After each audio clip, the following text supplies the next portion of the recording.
All right. Hi, everybody. Let's get started.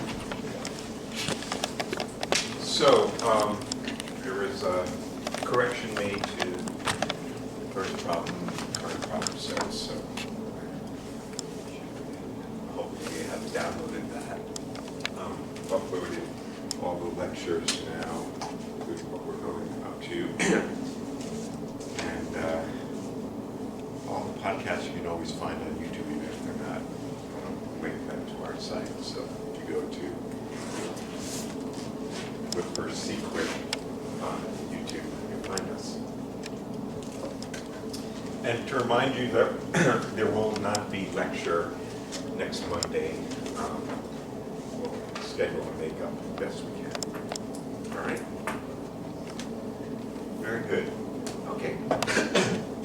So, last time we were going through some of the algebraic description of our description of squeeze states.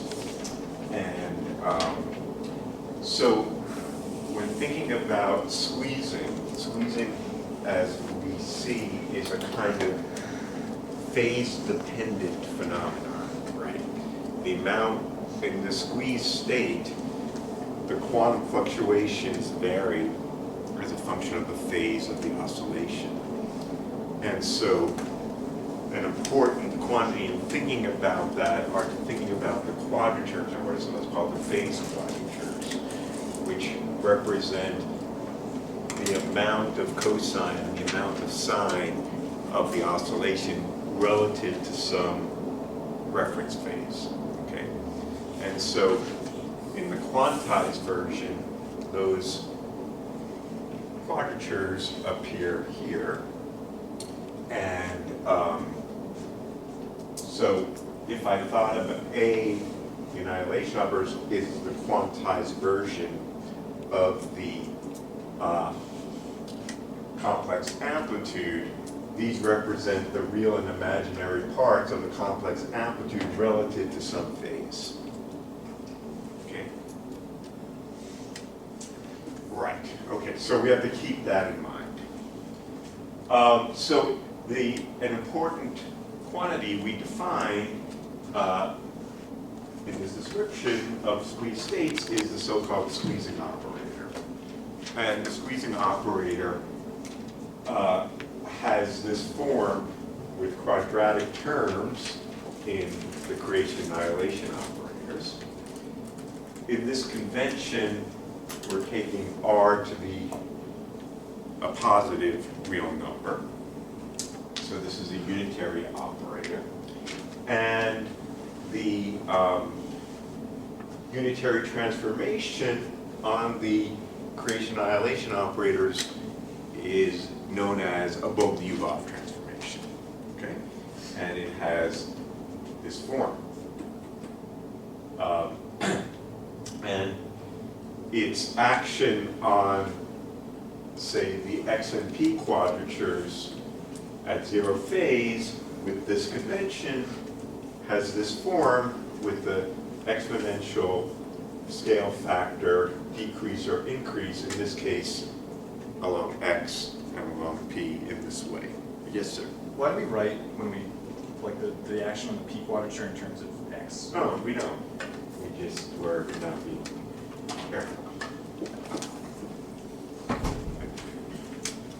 What I see and what I think are not, they're two completely different things. So I don't know what's going on inside that brain of mine, but something else. Anyway, that's right. So the action of the squeezing operator on the ground state of the harmonic oscillator, or the vacuum of our mode, is the squeezed vacuum. Okay? And it's a particular example of a squeezed vacuum.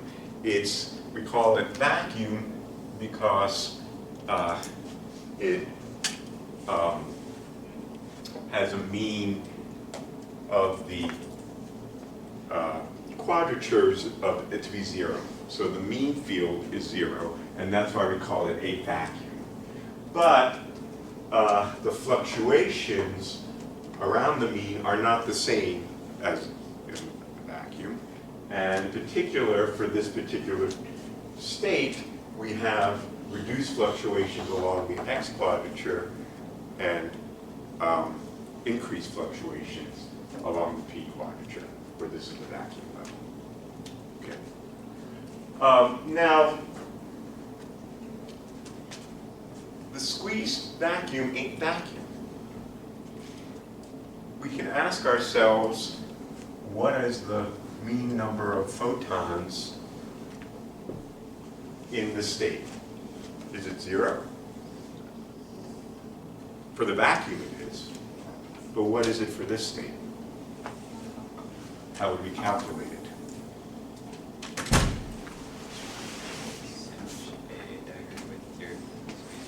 Exactly, great. So we're looking at this expectation value, and then we take the squeezing operator off of the state and perform the unitary transformation on the operators, right? And so this is equal to what? Well, we have our Bogoliubov transformation. Again, we can shove in over here an S dagger, and then perform the Bogoliubov transformation on that, and we get, with my little notation, that scripty C stands for Kashavar, and scripty S stands for Sinshavar. It's a Deutschian trick. No one else does it that way, so this way I like to do it. And then this is C A minus S A dagger. Right? And so what's the answer? Minus cosh and Sinsha. So which terms survive? We're going to have 4 terms here. Ones that look like A squared, A dagger squared, A dagger A, and A dagger. Of those, which ones survive? A dagger. The ones right? in anti-normal order? They have to. It's only the antinormal order term that survives. I mean, the point here is that every time an A hits the vacuum on the right, it annihilates it. Anytime a dagger hits the bra, you get 0. So the only non-zero term in here is the one with a dagger, which is what? 1, right? Because I just write this as 1 plus the commutator. I mean, I write it as A dagger A plus the commutator, which is 1, and that is that. Okay, so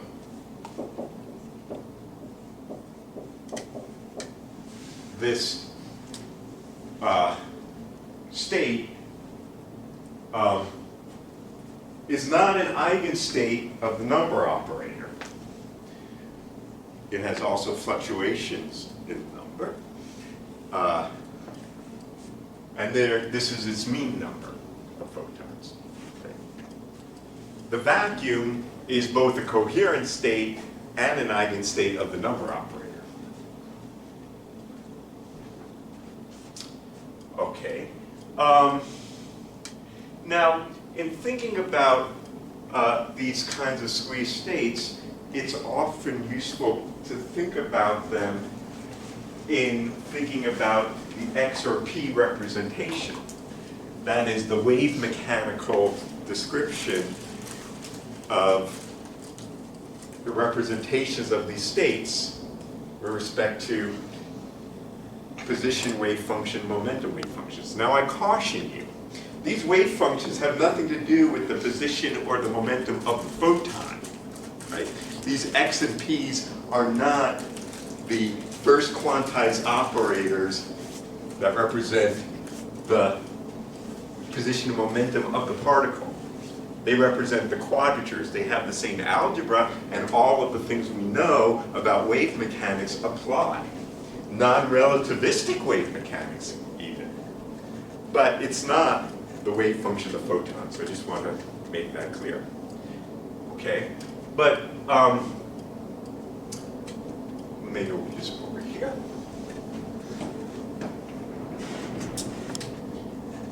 So if we wanted to think about, for example, the number states, the Fock states, I can look at the states' wave functions, right? That's the position representation, represents respect to these quadratures, which is what?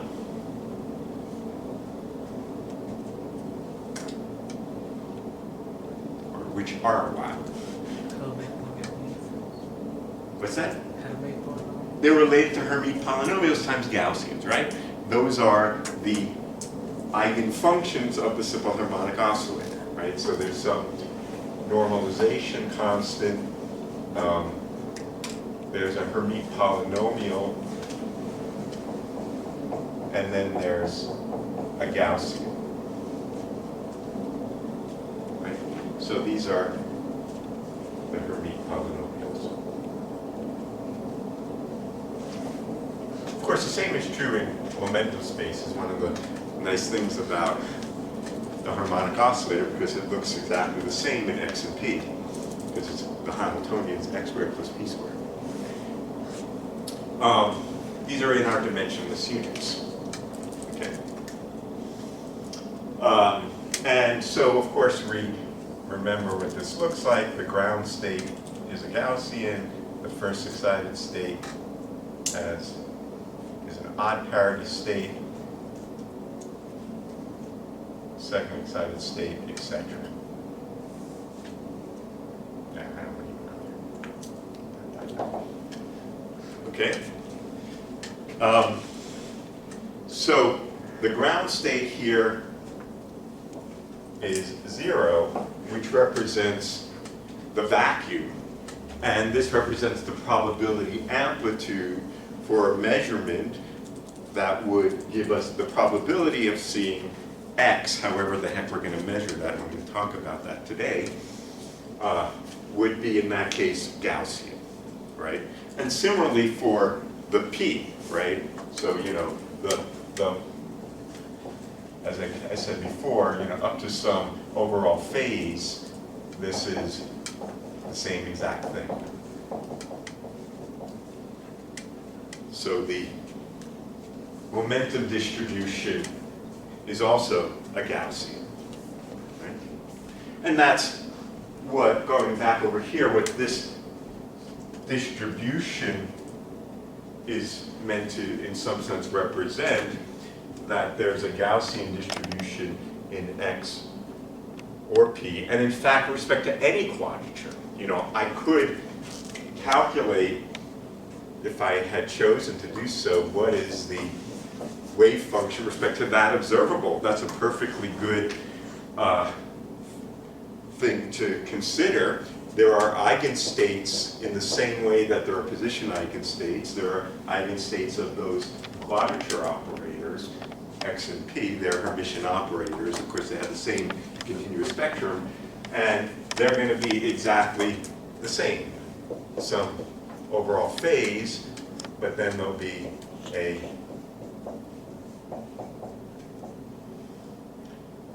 so no matter what the quadrature is, we have that kind of Gaussian distribution. All right. So,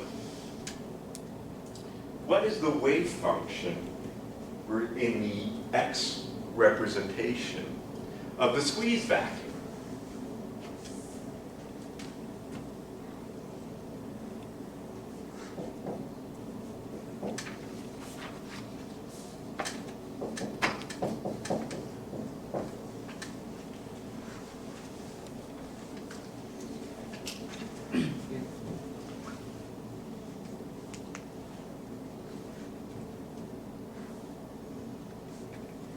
for minus x times the velocity.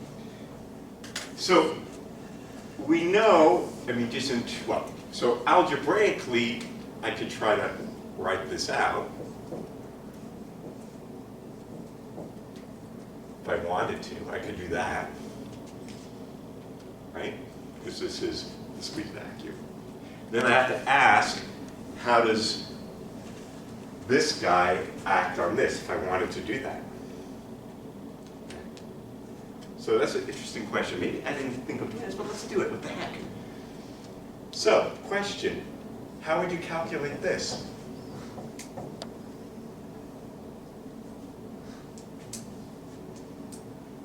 Well, that's, of course, the dagger of that. I'm sorry, I meant x, pardon me. Right? Which is S of minus R acting on X. And then I take the dagger of the thing. So I have to ask the following question. What is S acting on this? What do you think?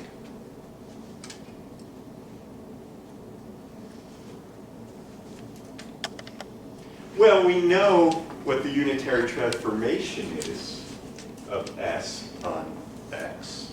It just scales X.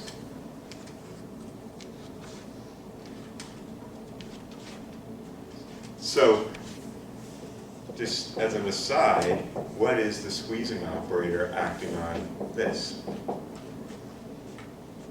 It's this. It's still a position eigenstate, but with a new eigenvalue. Scaled. And we can check that because we can see that this, when we operate X on this operator, we're going to get that eigenvalue based on that unitary transformation. Okay. So in this case, this is equal to X e to the plus R.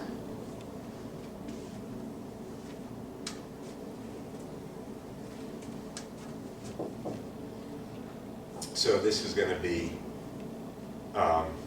in this case, the Hermite polynomial e to the plus R x e to the 2r squared over 2. You following? Everyone agree? I see a little bit of puzzle. Yes, sir. What exactly is the subscript n referring to here? I'm sorry, I didn't hear. The subscript n?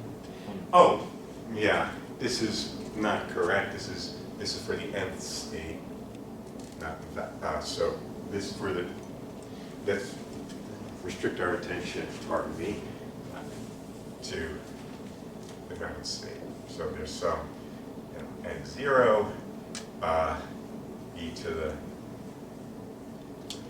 minus 2r x squared over 2. Okay, thank you. So, what is this wave function? Should be plus, right?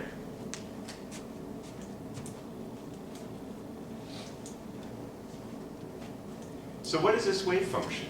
There's a minus sign out front of the whole thing. Just scale x in that way. What is that wave function? This wave function is a Gaussian. And what is its width? Well, I could ask what's the probability distribution of finding x given that I'm in this state. That's the square of the wave function.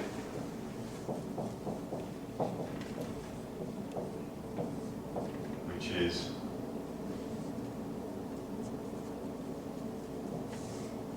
oh gosh. I guess this should have been, oh no, it's right. Factors of 2, but we're sort of amongst friends. Right? So this thing is equal to whatever this constant is, e to the minus x squared over 2 times the variance of x in that state. So what is the variance in x for this state? It's equal to e to the minus 2r over 2. Right? So, as Vikas was indicating to me in sign language, this state would look like that. It's a Gaussian which has a width that is reduced below the 0 point width by an amount depending on the squeezing parameter. Okay? And that's what we expect. It's got Gaussian fluctuations, but in this state it has a state. Now that state is not an eigenstate of this harmonic oscillator. It is a superposition of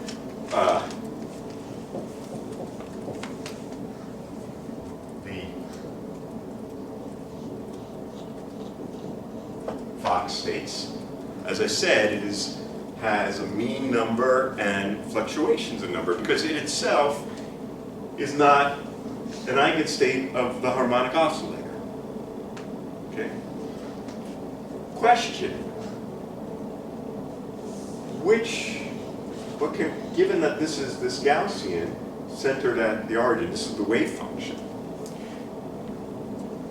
what can you tell me about the superposition that occurs in here? Does it have amplitude on all the states in the harmonic ladder?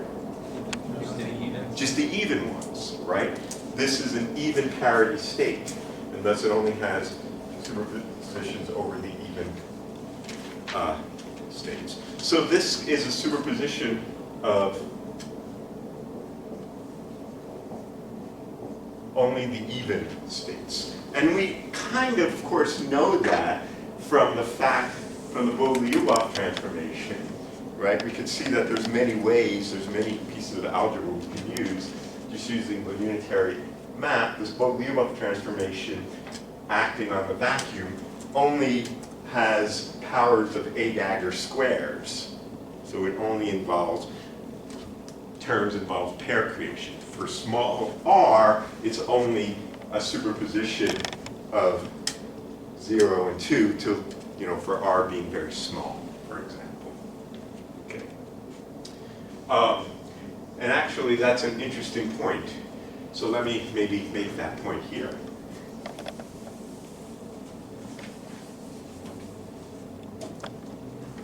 One way to understand these reduced fluctuations and where they're coming from is to say, let's say that for r very small compared to 1, my squeeze vacuum with this particular case is approximately equal to the vacuum and then minus 1/2 r A dagger squared acting on that for small r, okay? Just taking the first order term of that. A dagger squared, I get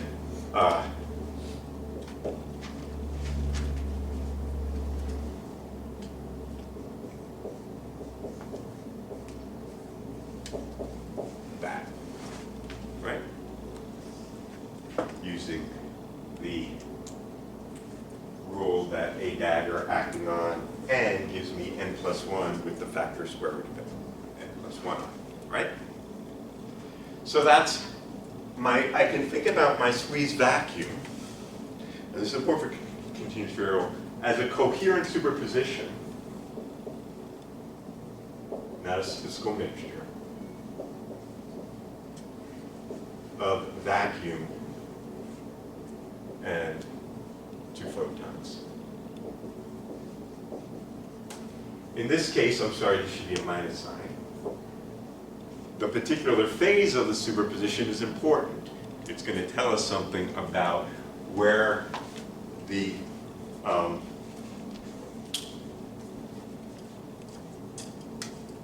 fluctuations are reduced and where the fluctuations are increased. Okay. We chose a particular case of a particular squeeze state of this particular form. Okay. So now I can ask, for example, what is the fluctuations in x? Well, the mean x in this case is what? It's 0. How could we, no, that's, I say u, but I write delta.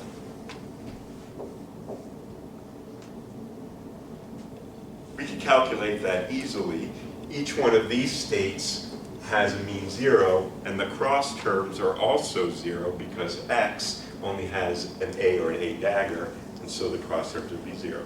That's expected.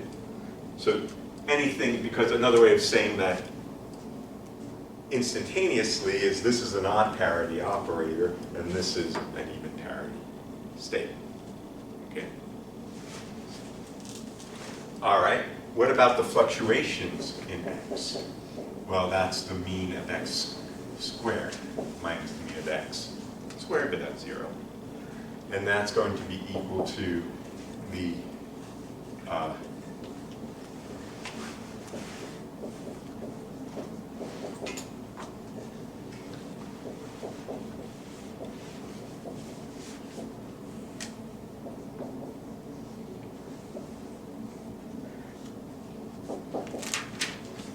right?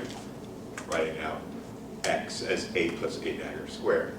Now when I plug that in over here, what am I going to get?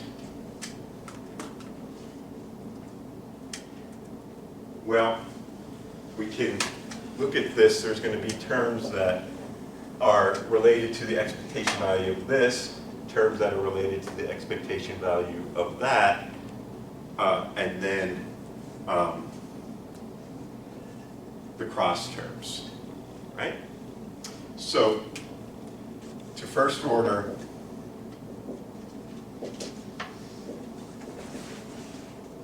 in R, what is this equal to? Well, let's look at just the expectation value of that. The only term that survives, as we just said before, is this, right? Every other term, the mean of this with respect to the vacuum is 0, but this one is not, and it has mean 1. So that's the first term. Okay. Terms with respect to the expectation of that are of order r squared. So I'm going to ignore those. And now let's just keep these guys. And that's going to be equal to 0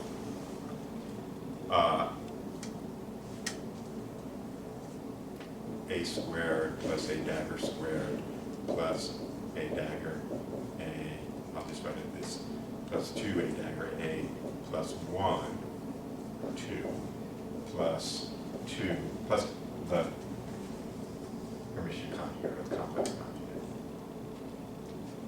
Okay, that's the reverse term.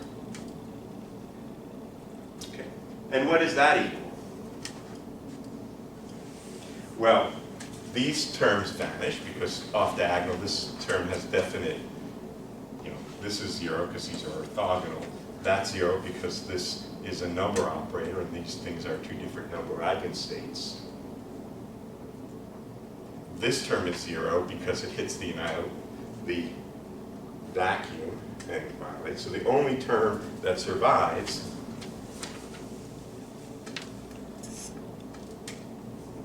is this, right? Which is what?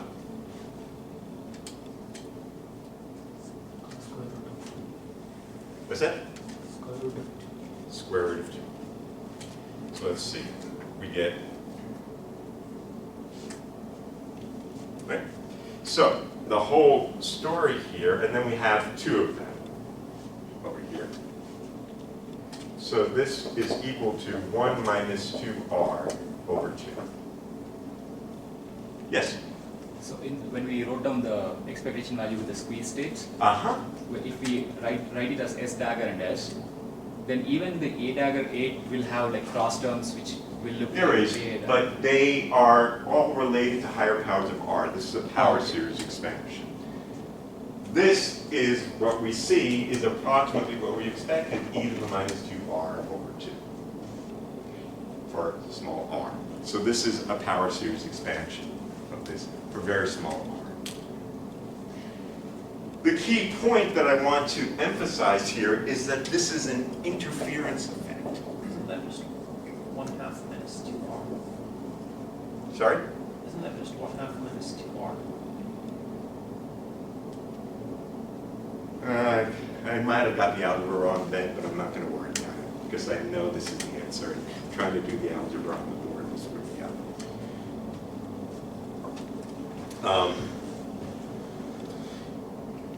The main point I want to emphasize is that we can understand this from the point of view of interference. That this reduction in the fluctuation is because of the interference between these two terms. It was this term that gave me the minus, that anything that had a reduction. And the particular phase of the superposition will determine the particular phase quadrature, which is squeezed. So squeezing is a phase dependent.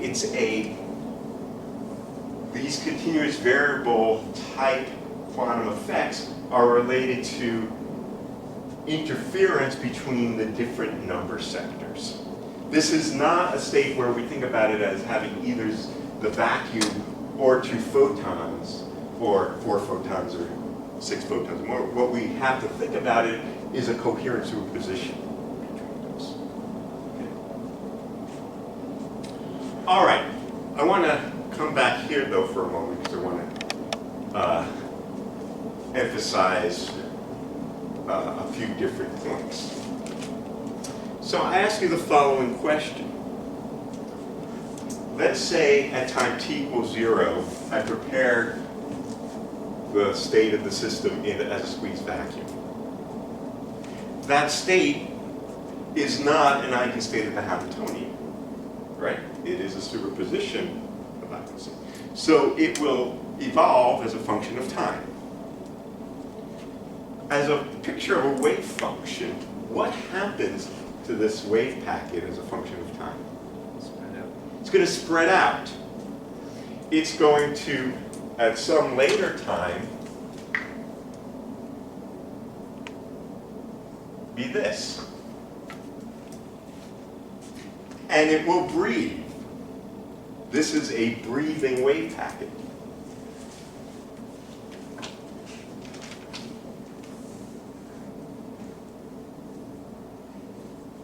At its maximum width, it will be much wider because it has a bigger spread in momentum than the 0 point, which is the thing that does absolutely nothing. If it had the initial spread and momentum of that, it would remain stationary. And it will breathe, go back and forth. So now I ask you the following question. What is the period or frequency of oscillation of that breathing? 2 omega. Why do you say that? Because the squeezed state rotates about itself and it's symmetric. That's right. So we saw that here.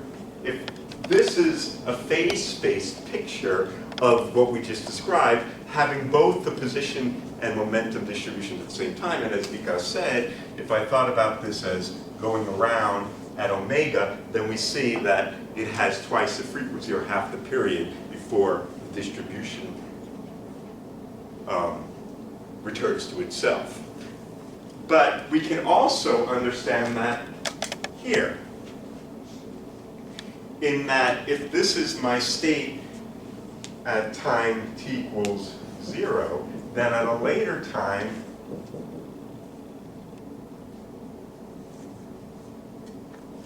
it is that, ignoring the 0 point energy, right? But we only have the even ends. So the spacing between the relevant eigenstates is 2 omega. Okay. Now, if I wanted to create such a squeeze state, as you're seeing in your homework, and we're going to see some more in the optical context soon, meaning next week, then what do I want to do? Suppose I start in the vacuum, meaning I start in the ground state of the harmonic oscillator, and I want to drive the system in some way to put on some interaction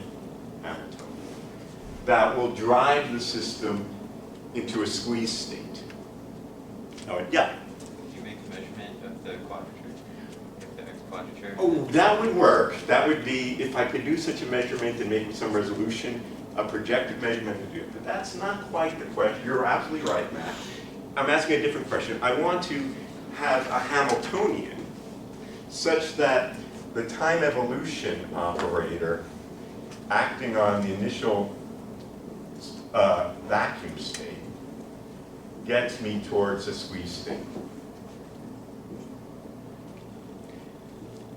If I have the Hamiltonian being the harmonic oscillator, this is a wave mechanics problem. And I want to put on an interaction Hamiltonian. What kind of interaction, just based on this picture, should I use in order to drive the system towards a squeeze state? Yeah? Power 4, A power 4. X power 4 potential. And so I have an x to the power 4 potential, and I can kind of suddenly turn that on, right? I'm asking a slightly different, what you're saying is absolutely correct, Gus. But I'm asking really a slightly different question. I want to put on a Hamiltonian as a function of time. I want to drive the system as a function of time so that I can create this state. I'll come back to your point in a moment. Yeah? Can you just turn on a narrower harmonic oscillator? So the point really I'm trying to get at is that I want to drive at resonance at something that oscillates at 2 omega now. In other words, if I took this harmonic oscillator, and this is your, I think, related to your point, and I'll come back to your suggestion in a moment, because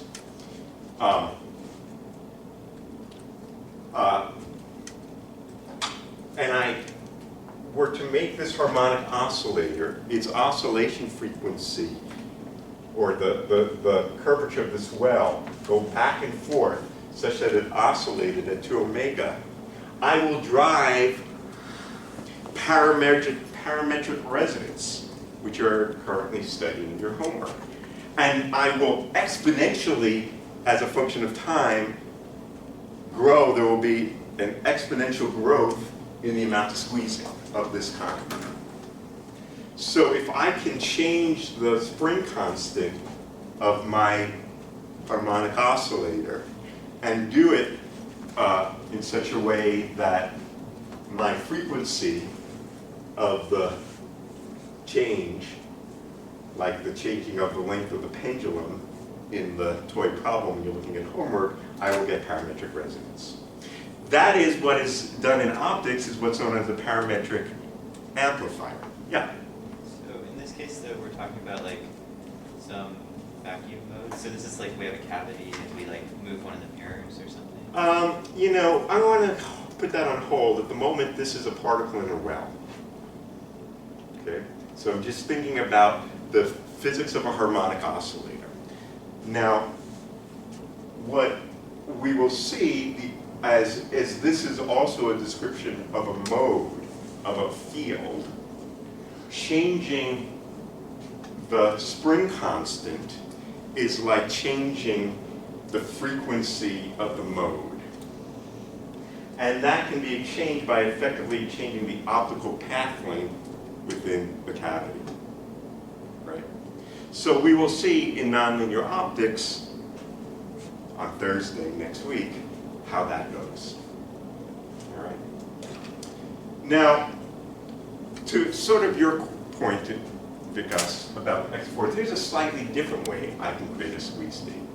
Suppose I started in this well, and then suddenly just made this I really meant to use a different color. A shallower well. And then in that shallower well,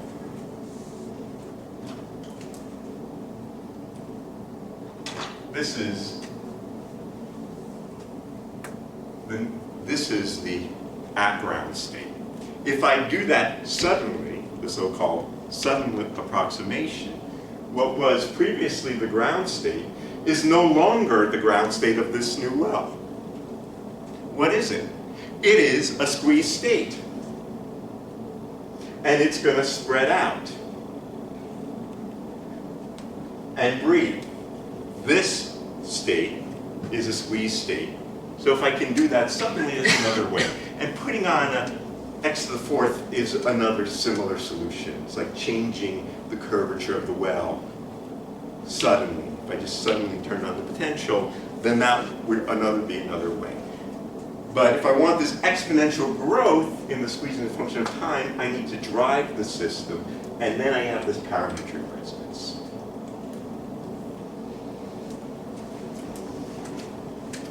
All right, excellent. Good.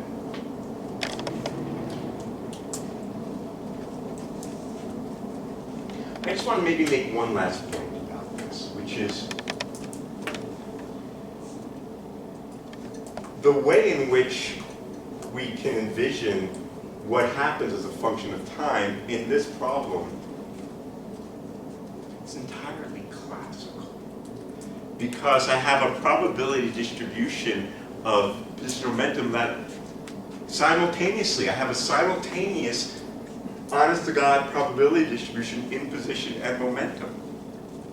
And I could just think about particles with a certain phase space distribution, like we did over here, and just said, oh yeah, if it has that momentum and that position, it undergoes this trajectory. That was a purely classical distribution. Perfectly classical. There was no, in terms of what's going on in phase space in X and P, there was no quantum interference. They were just a bunch of statistically independent X's and P's that went around. How in the world did we get away with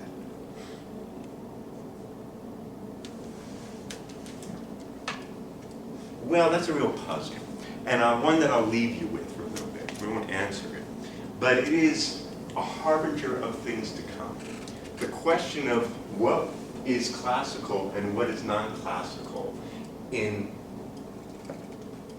when we prepare a particular quantum state is a very subtle question. We know that the squeeze state is non-classical in the sense that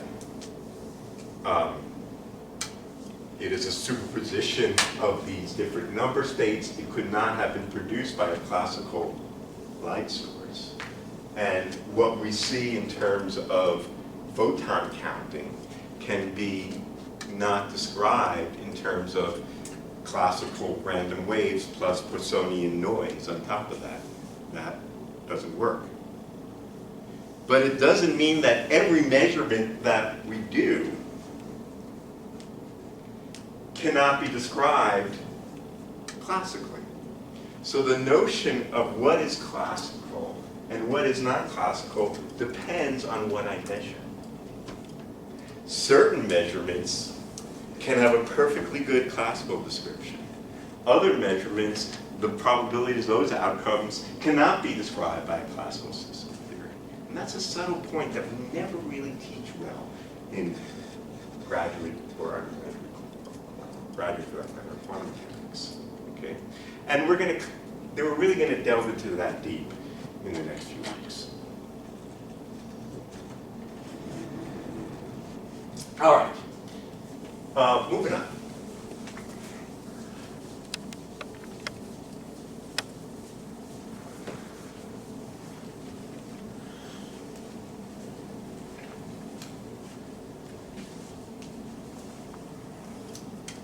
So, we also talked about last time the more general description of squeezing along an arbitrary quadrature.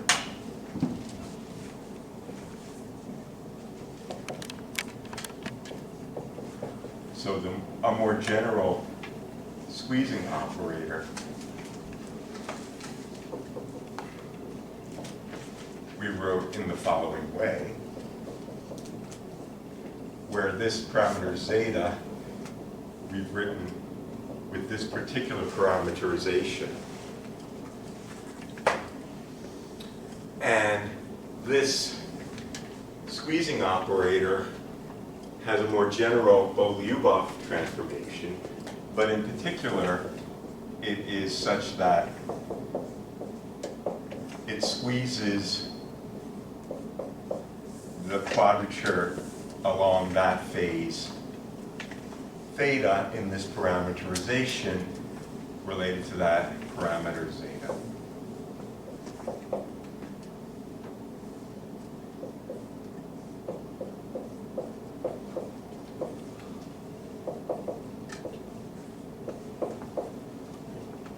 So for example, if I apply this to the vacuum, I get this squeezed vacuum, which we drew as something along some quadrature as something which was a squeezed state along that quadrature. Okay? So this is a squeezed vacuum, which is squeezed along that quadrature and anti-squeezed along the P theta relative to that. And in particular, if we looked at the fluctuations along some arbitrary other quadrature, that this was equal to a half e to the 2r cosine squared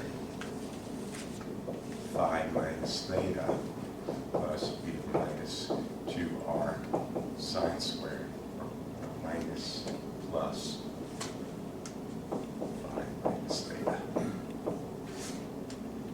Okay.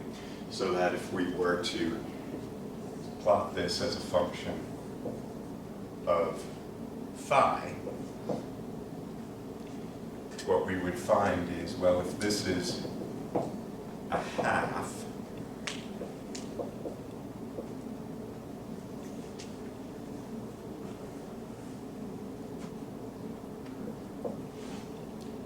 then what we would see is something that would look like this, where when phi is theta, I am below the vacuum level, and when theta is, when phi is equal to theta plus pi over 2, I have increased fluctuations. So I would see the if I can measure the fluctuations as a function of phi, I would see this kind of cosinusoidal picture, with the noise being below the vacuum level for certain phase and above it for others. Okay? So now the question is, how do we measure this?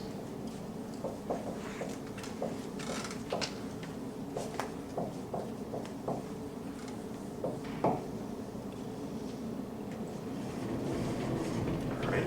So to do that, we're going to take a little bit of a excursion first to talk about radio engineering.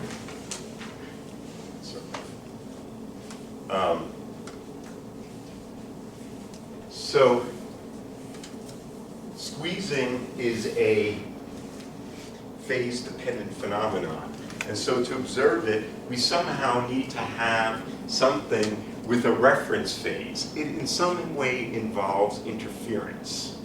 Okay? So when we say we have some signal, so let's just talk classically.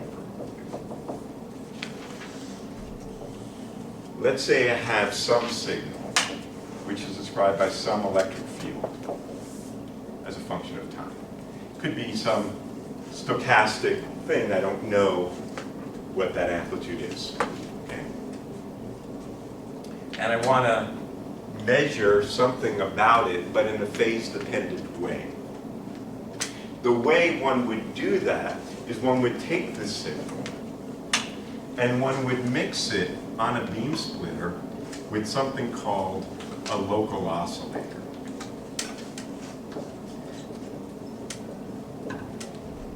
So the local oscillator is a field which has a well-defined phase. This was originally defined in terms of radio waves, so we had a very coherent radio wave. Later, when lasers were developed, then we talk about optical measurements of this sort. So this thing, say it has some intensity and some phase, right? So the intensity of the local oscillator, I'm just writing as the square of the amplitude, okay? And so what I do is I mix these together on a beam splitter and then detect, okay? This kind of measurement is known as a Homodyne measurement. If the frequency of the local oscillator is the same as the signal, or at least if I thought about it as quasi-monochromatic, the main frequency is equal to the same as the local oscillator. If they're different, it's called heterodyne. Okay. So the question now is, what do I see on this square law detector? So my detector here detects whatever intensity is incident upon it. Okay? So the square law detector measures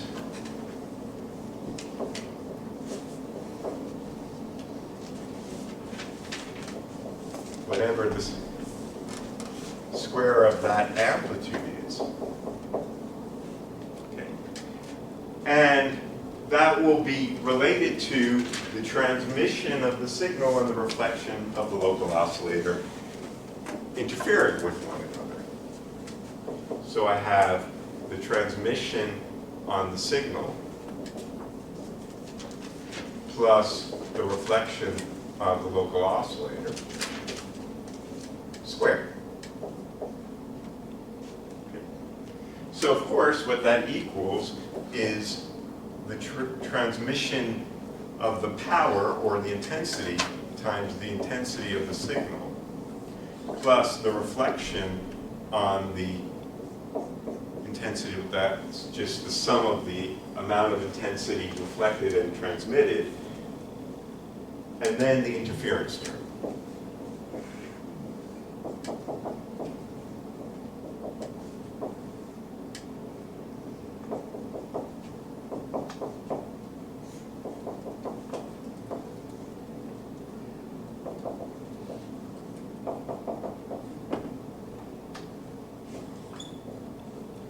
Right? So this is the interference term. Now, in doing such a measurement, what one doesn't want to lose the signal. One wants, in this kind of Homodyne detector, to have almost all the signal being transmitted. So one wants this to be a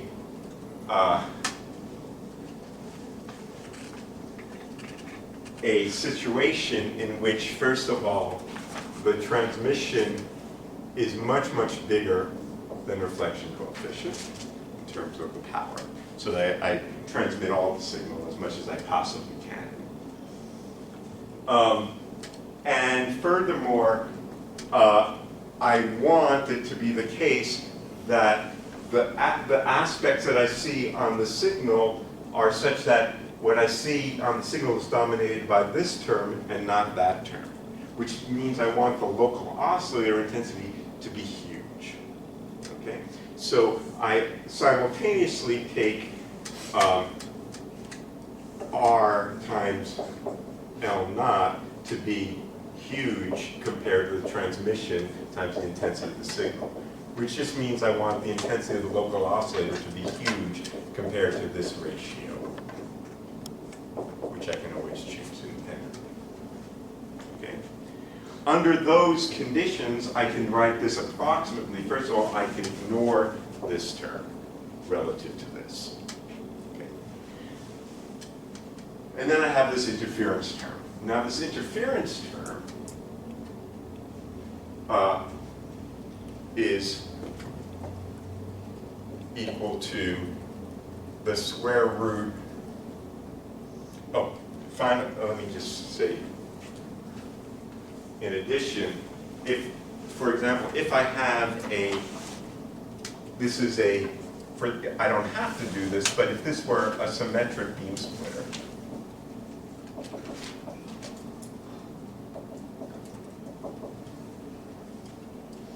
right? Meaning that it doesn't matter, I can flip it over and it's exactly the same as we studied last semester.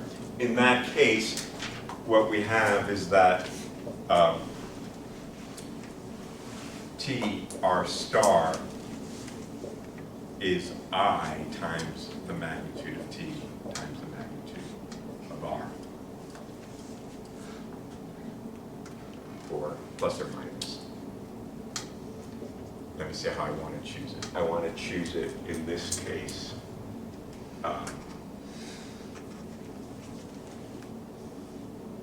I'll choose this to be this way. Yes, sir. So can we still say that T is a lot bigger than R if it's going to be asymmetric? Yes, we can. It's just a question of how it's, if I flip this over, as long as I have, so I'm going to have, it's not symmetric, okay. It's not a 50-50 beam splitter, but it's symmetric in this case. In other words, I write T, R, I mean it in the following way. That it's a symmetric matrix. That's what I mean by symmetric. Okay. Then, in this case, if it's of this form, if it's going to be unitary, as you may remember, it has to, these guys have to differ by this phase of pi over t. So, this then is equal to the square root of T, R, the intensity of the local oscillator,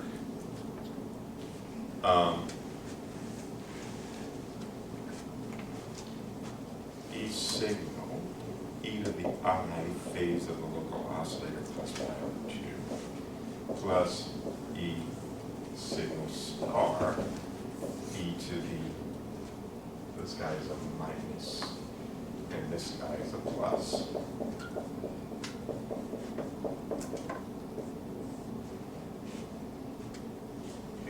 So notice what this interference term is.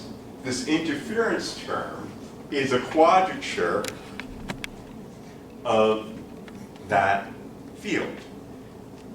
It's because of this particular I. It didn't have to be I. I could have chosen different conventions here for what the phase of these, if I had a T11 and a T12. But for this particular beam splitter, this thing is the square root of 2 times the quadrature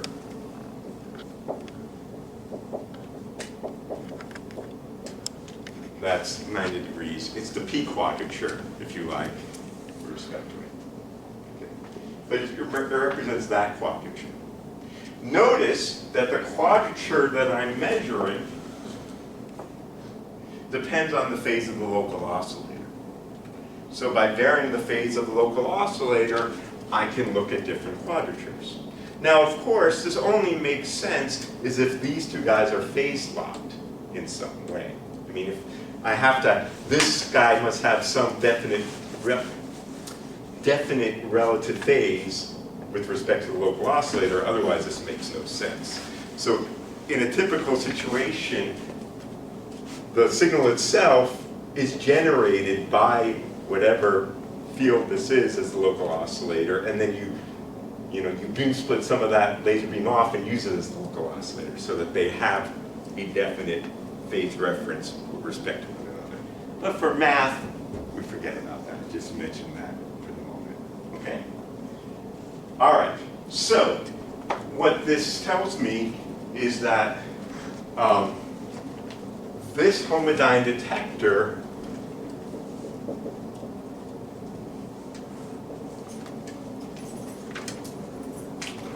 measures this quadrature.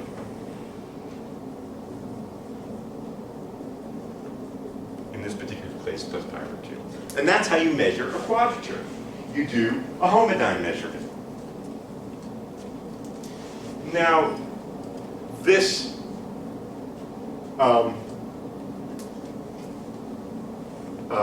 signal will have noise on it.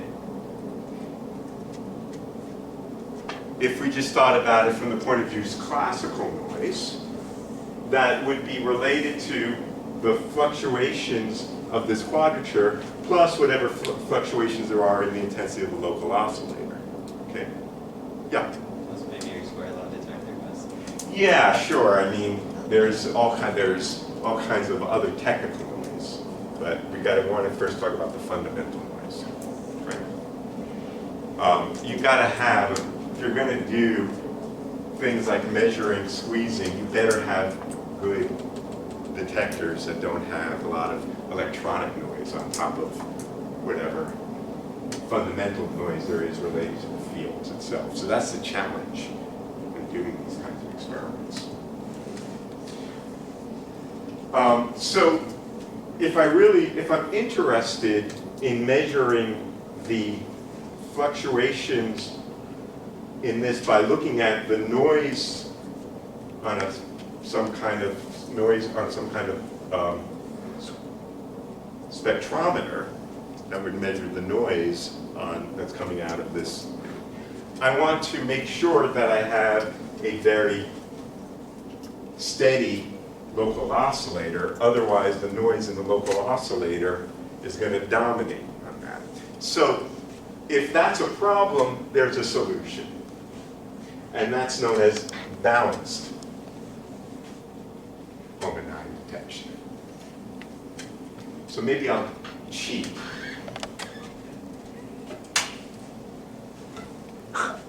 So this is what's known as normal Homodyne detection. But now I'm going to have two detectors. I got to spend more money. I got to have two detectors. I got to line them up.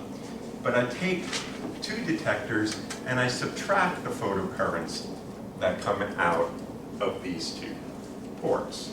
So I have a port I'll call 1 and a port that I'll call 2. So in one port I put the signal, in the other port I put the local oscillator. I'm going to get now both transmitted and reflected on this guy and transmitted and reflected on that guy, and then I subtract these two guys. Okay. What do I see in that case? Well, in that case, this matrix is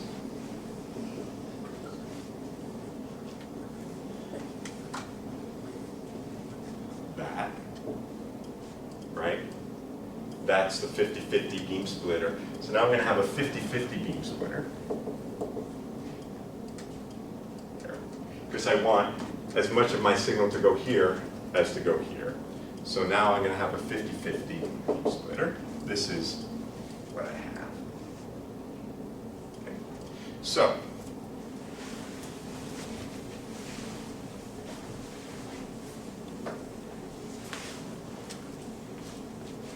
in that case, thus the output on 1 is equal to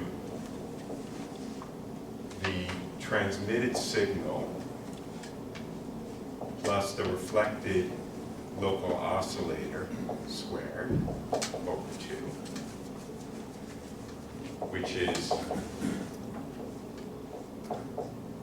the intensity of the signal plus the intensity of the local oscillator.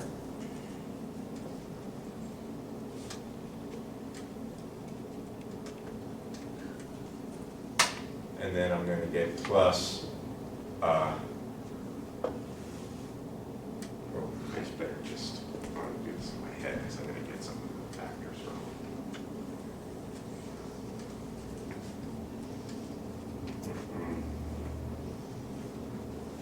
Right.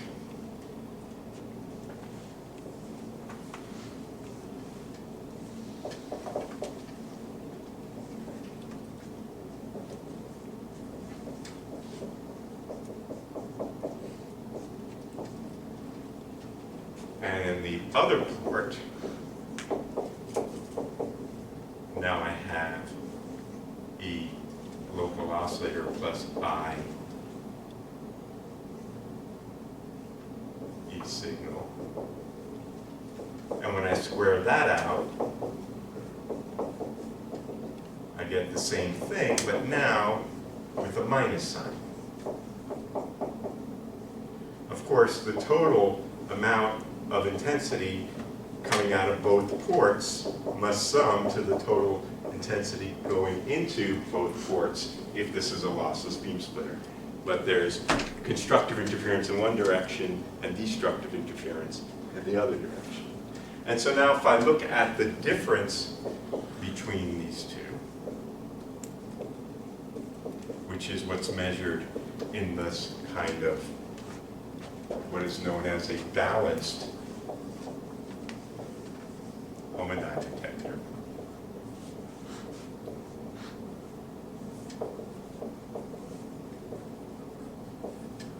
This is equal to square root of 2 I naught times x. So I've used this balanced detection scheme such that I get rid of any of the fluctuations that are common mode that are coming from the local oscillator, and I only see the interference term in that case. Yes, sir? So that relation between the intensity of the local oscillator and that one of the signal that constrained the previous one, you don't require that here anymore? Sorry? No, I do not. So in the normal Homodyne detector, the standard Homodyne detector, you want a very, very strong local oscillator and this unbalanced beam splitter in the sense of a strong transmission versus reflection in order to be able to have your signal be dominated by the interference term. Okay, in the balanced Homodyne detection, you do not require that strong intensity for the local oscillator. Of course, you still require good phase reference. The whole thing always is about that this phase is meaningful because relative to this. So there's something in the experiment that initially tied them together and doesn't let them drift apart, otherwise it's meaningless. All right, so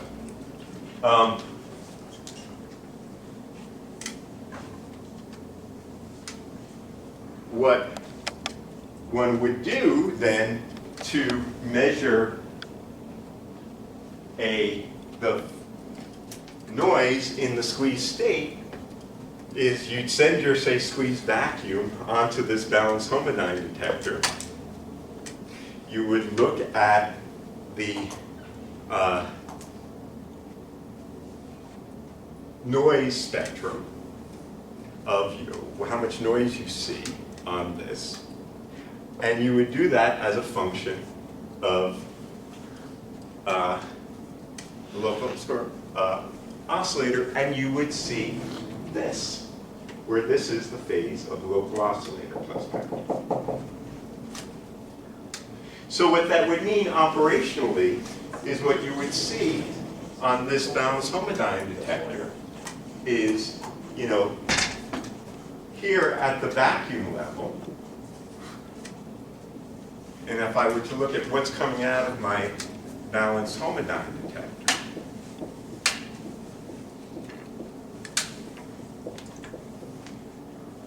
I would see photocurrent.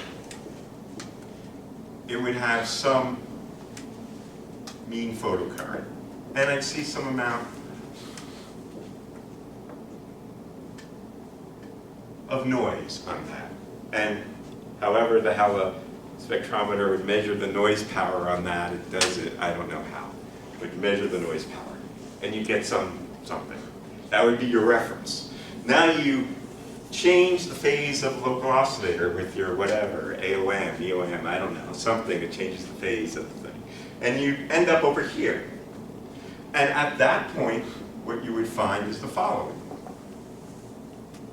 So here's, you have the same mean because this guy has the same mean, but you would see at that point much lower noise. Actually, whether the mean is at 0 or not depends on whether I'm talking about squeezed vacuum or squeezed coherent state.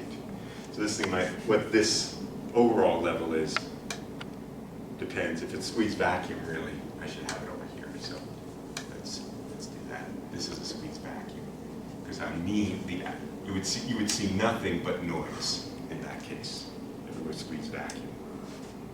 This is supposed to have less. This has got fluctuations that are 1 over square root of 2, and this guy has fluctuations of e to the minus r over root 2 in RMS. And then if you turned your AOM and you're over here, you would see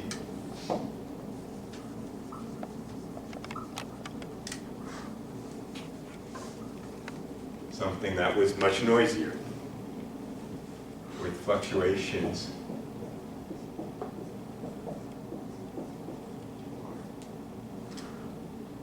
in RMS. Okay, that's how you would measure squeezing. Now, what we want to do, of course, I talked about this completely classically. There wasn't a quantum operator to be found. We want to go back and show that we see exactly the same thing when we describe these things now, not in terms of classical amplitudes, but as quantized fields. Say, described by some mode A and some mode B. And when this is put into a coherent state with a certain complex amplitude, we get exactly the same thing. Okay. Now, I hope to finish that today, but I'll just start it. Okay. So let's just say I have this kind of 50-50 beam splitter, where I have an input and an output.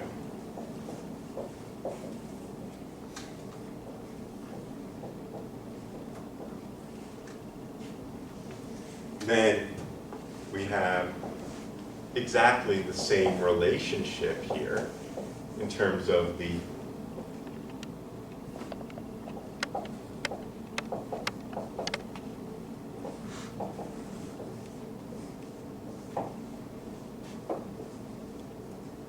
So you remember from our homework last semester, we looked at scattering of modes and how we have exactly the same kind of transit, the same kind of input-output relation on the field amplitudes that are described by the matrix, the scattering matrix that describes the beam splitter acts on those modes, right? So what the balanced Homodyne detector measures is the difference between the intensity or the number of on output A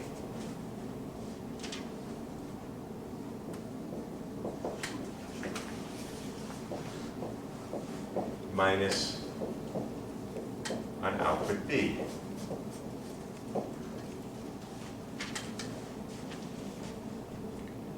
And this is equal to exactly the same thing as we had before.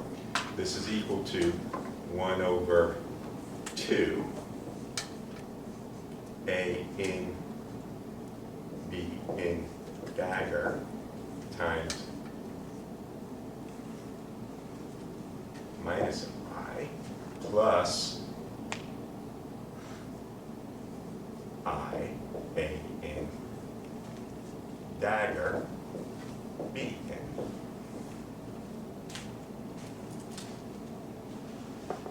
Okay. Now, so this is what I see, this is the measurement I'm doing. This is the operator that represents the difference in the photocurrent in these two detectors. One coming out here and one coming out here. If I put in my here a coherent state, and here's some arbitrary state of the signal. It doesn't have to be a pure state, but let's just imagine it is. And I ask, what is the mean value of this thing? Well, the mean value of this thing is then going to be equal to the mean value with respect to the signal of minus I local oscillator star A plus I local oscillator A in dagger.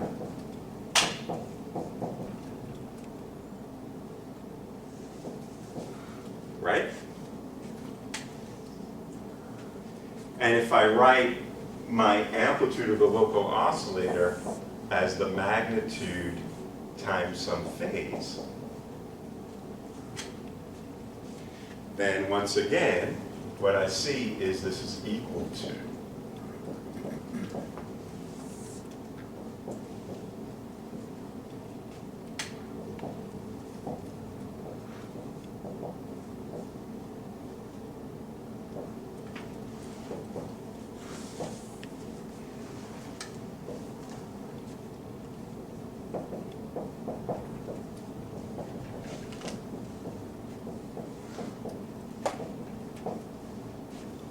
which is equal to the square root of 2 times the intensity times the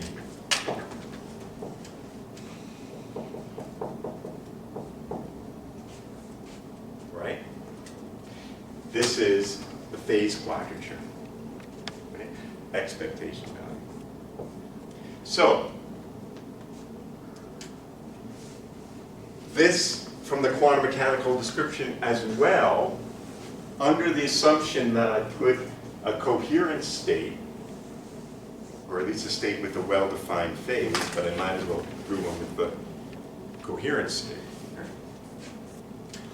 is measuring the phase quadrature relative to the local oscillator phase. There is another phase that has to do with the phase upon reflection and transmission, which we can play around with depending on how we code the beam splitters, but it's outside my pay grade.